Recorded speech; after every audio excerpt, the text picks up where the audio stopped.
BJP का, हमने कभी भी इनको इस तरह से बैरिकेडिंग लगाकर नहीं रोका। पहली बार जिस ढंग से बैरिकेडिंग लगाकर रोका गया है, आज तक हमने तो शहीद स्मारक पे नहीं रोका, इन्हें तो शहीद स्मारक पर ही रोक लिया, शहीद स्मारक से आगे नहीं जाने दे रहे।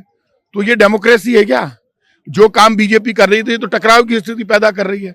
ये तय बात है, यदि यही हालात रहे तो राजस्थान के मुख्यमंत्री जहां भी जाएंगे राजस्थान में, वहां कांग्रेस का कार्यकर्ता इनका घेराव करेगा, विरोध करेगा, तो ज्यादा टकराव बढ़ेगा। आप यदि यहीं से जाने देते, आगे जाकर रोक लेते। आपने तो यही शहीद स्मारक पर रोक लिया, बैरिकेडिंग कर दी। तो पुलिस से ज्यादा गलती सरकार की है। सरकार जो पुलिस को कहती है वही पुलिस करती है। तो आपने जो पुलिस के जरिए ये काम खेला है कि भाई आपने आगे नहीं जाने दिया कांग्रेस के कार्यकर्ता को। कांग्रेस का कार्यकर्ता राजस्थान में हर जगह, जहां भी मुख्यमंत्री का हेलीकॉप्टर जाएगा वो घेराव करेंगे। लगातार राइजिंग राजस्थान की बात कर रहे थे, 1 साल भी हो चुका है। राइजिंग राजस्थान की हवा निकल गई यार। कौन पूछ रहा है राइजिंग राजस्थान को? फेल हो गया राइजिंग राजस्थान। जितना खर्चा इन्होंने मेहमानों को ठहराने पर किया है, उतना तो ये अभी तक एमओयू नहीं कर पाए, उतने तो ये मोदी आए कल, वो बोलते ईआरसीपी जो है कांग्रेस ने लेट, ईआरसीपी हमने लेट की। ईआरसीपी हमने काम शुरू कर दिया, और जब काम ही शुरू हो गया, आप मुझे बताइए 10,000 करोड़ रुपए हमने निर्धारित कर दिए। 10,000 करोड़ रुपए में से 2 बांध बन गए, 2 बांध बन गए, और 2 बांध बनने के बाद अब काम शुरू हो चुका है। ईआरसीपी का प्रोजेक्ट कांग्रेस ने उद्घाटन भी कर दिया, 2 बांध बना दिए और 10,000 करोड़ रुपए दे दिए। इससे ज्यादा आप क्या देना चाहते हो? हमने तो जो कुछ हमें करना था वो सब कुछ कर दिया हमने, तो हमारी तरफ से कोई कमी नहीं रखी। अब ईआरसीपी का ये दोबारा उद्घाटन करा रहे हैं तो कोई इलाज नहीं है इसका, ये तो कुछ भी कर सकते हैं। देखिए अभी भी जो है कांग्रेस के जो कार्यकर्ता है वो यहाँ मौजूद हैं और वाटर कैनन का प्रयोग किया गया। जो भवन का घेराव करने जो जा रही थी कांग्रेस, और कांग्रेस के जो पदाधिकारी हैं वो जा रहे थे। तो हमारे साथ अभी इंद्रराज गुर्जर भी जुड़े हुए हैं। सर, राजभवन का घेराव करने जा रहे थे, एकदम से वाटर कैनन का प्रयोग किया। देखिए, लगातार मुझे लगता है 20 साल से मैं भी पार्टी के प्रोग्राम में आता हूं, हमने धरने भी दिए, प्रदर्शन भी किए, लेकिन आज जो मैंने देखा कि बैरिकेड पे हमारा कार्यकर्ता और हमारे नेता पहुंचे नहीं, उससे पहले जिस तरीके से गंदे पानी की बौछार उन पे की गई। हमेशा पुलिस बैरिकेड के उधर होती है कि बैरिकेड को क्रॉस नहीं कर पाए, बैरिकेड से इधर पुलिस लगा दी, फिर लाठीचार्ज हमारे कार्यकर्ताओं पे किया जा रहा है। ये भारतीय जनता पार्टी की सरकार कार्यकर्ताओं की और जनता की आवाज को लाठी से दबाना चाहती है, लेकिन हमारा कार्यकर्ता दबने वाला नहीं है। हमारे कार्यकर्ता लड़ेगा, भिड़ेगा और जनता को न्याय दिलाने के लिए लड़ेगा। सरकार को 1 साल भी हो चुका है, 1 साल में तो कुछ है ही नहीं इनके पास, तो बताने के लिए कुछ नहीं है। मैं तो कह रहा हूँ 1 साल का परफॉर्मेंस जारी तो करो जनता के बीच में, रिपोर्ट कार्ड भेजो जनता के पास। क्या है, सिर्फ झूठ बोलने के अलावा उन्होंने कुछ नहीं किया। इन्होंने जो बजट घोषणाएं की वो उनका आज तक बजट घोषणाओं का इम्प्लीमेंट नहीं हुआ। हमारी सरकार के समय जो काम हमने शुरू किए डेवलपमेंट के कार्य, जो हर विधानसभाओं में, उन कार्यकर्ताओं को उन्होंने उन्हें विकास के कार्यों को उन्होंने एजिटी छोड़ दिया। जहां थे वहीं के वहीं पड़े, उन कामों को ये पूरा नहीं करा पा रहे। खुद के पास बताने के लिए कुछ है ही नहीं। पेपर लीक का मुद्दा जो चलते रहते हैं, सही भर्ती को लेकर। देखिए, पेपर लीक पे बात करते थे मगरमच्छ पकड़ने की, पकड़ो ना, कौन मना कर रहा? मगरमच्छ क्यों पकड़ो? हाथी पकड़ो, हाथी से बड़ा कोई जानवर उसको पकड़ के दिखाओ, कौन मना कर रहा है इनको? 1 साल हो गए इनकी सरकार बने हो, क्यों नहीं पकड़ना चाहते? केंद्र में इनकी सरकार है, प्रदेश में इनकी सरकार है, इनको पकड़ो, न्याय दिलाओ नौजवानों को। अगर इनको लगता है कि गलत हुआ है तो पकड़ो ना, कौन मना कर रहा है इनको? राइजिंग राजस्थान का जो समिट हुआ है उसको लेकर आने वाला है, उद्योगपति। देखिए, ये लगातार हर सरकार में मैं देखता हूँ, लेकिन जितने एमओयू होते हैं उसका मुझे लगता है 5% 10% भी धरातल पे नहीं उतरता है। इन्होंने इतना बड़ा खर्चा सरकार का किया, जनता के टैक्स के पैसों को इसमें राइजिंग राजस्थान में लुटाया। अब उसका परिणाम 4 साल में दिखाएं, जब पता चलेगा क्या आता है क्या नहीं आता।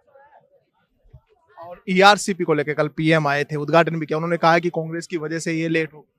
जिन बांधों का, नवनेरा बांध और ईसरदा बांध का जो उद्घाटन प्रधानमंत्री जी ने किया है, वो बांध हमारी सरकार ने बनाए थे। 10,000 करोड़ रुपए हमारी सरकार ने खर्च किए थे। लगातार 2 बजट में 14,000 करोड़ रुपए हमारी सरकार ने उसमें दिए थे। किस बात कर रहे हैं? इन्होंने तो 1 रुपया आज तक उसमें नहीं दिया है। उसके राष्ट्रीय परियोजना घोषित जो इनको करनी थी कल, उसकी घोषणा भी इन्होंने नहीं की है। जनता को बेवकूफ बना करके गए। भाई 90-10 का जो रेशियो होता है राष्ट्रीय परियोजना में, मोदी जी घोषणा ही नहीं करके गए इस बात की। ये सिर्फ जनता को गुमराह करने का काम कर रहे हैं। लोग कितने दिन चलेगा? कांग्रेस का कार्यकर्ता घर घर जाएगा, इनकी पोल खोलने का काम करेगा। ये थे इंद्रराज गुर्जर, जिनसे हम बात कर रहे थे कि लगातार की राइजिंग राजस्थान पे हमने चर्चा की है, वाटर कैनन का जो प्रयोग किया था उस पर बात की है। इनका कहना है कि लगातार जो कांग्रेस है ऐसे ही आज से जो है आगाज हो चुका है, और लगातार ये कांग्रेस का जो संघर्ष है वो जारी रहेगा। और अभी आप देख सकते हैं जो विजुअल के माध्यम से तमाम जो कार्यकर्ता है वो अभी भी यहाँ रुके हुए हैं। तमाम जो कार्यकर्ता है वो यहाँ रुके हुए हैं।